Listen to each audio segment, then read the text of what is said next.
அனைவருக்கும் வணக்கம். நான் இன்று பேச எடுத்துக்கொண்ட தலைப்பு கம்பன் காட்டிய சகோதரத்துவம். கம்பன் காட்டிய சகோதரத்துவம். தசரதனுக்கு 4 மகன்கள். இறுதியில் இவர்கள் 7 மகன்களாக மாறிய கதையை பார்ப்போம். முதலில் புகன். புகன் ஒரு வேடுவர் தலைவன் ஆவான்.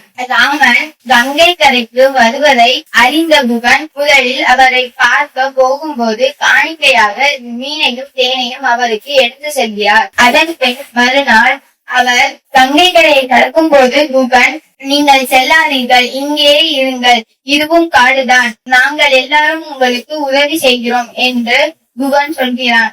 ஆனால் ராமர் அதை கேட்கவில்லை. இப்போது ராமர், நான் இன்று போய் நாளை வந்து விடுவேன் என்று சொல்லும் போது புகன் கேட்கவில்லை. அக்கறைக்கு சென்றவுடன் மறுபடியும் அதை சொல்கிறான்.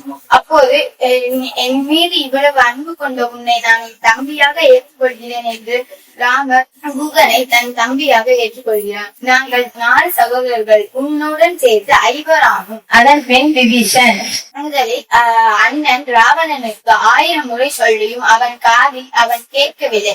அதனால் ராமனுடன் போய் இணைய முடிவெடுத்தேன். அதற்கு ராமன் ஆலோசனை கூட்டம் ஒன்று வைத்தார். அது அப்போது அனுமனை தவிர அனைவரும் விபீஷணனுக்கு எதிராக பதிலளித்தார். அதை பார்த்த அனுமன், இலங்கையை சென்று வந்த அனுமன் எனக்கு மட்டுமே தெரியும், விபீஷணருக்கு நற்சான்றிதழ் வழங்கினார். இதை பார்த்த அனுமன் அதிரடியாக ஒரு முடிவெடுத்தார். தீமையே தந்தாலும் அடைக்கலம் என்று வருபவரை ஆதரிப்பதே சரி, எனவே இல்லாவிட்டால் என்னுடைய ஆண்மைக்கு என்ன பயன் என்று ராமன் விபீஷணனை தன் தம்பியாக ஏற்றுக்கொள்கிறார். அதன் பின் மற்றும் சுக்ரீவனையும் தன் தம்பியாக ஏற்றுக்கொள்கிறார்.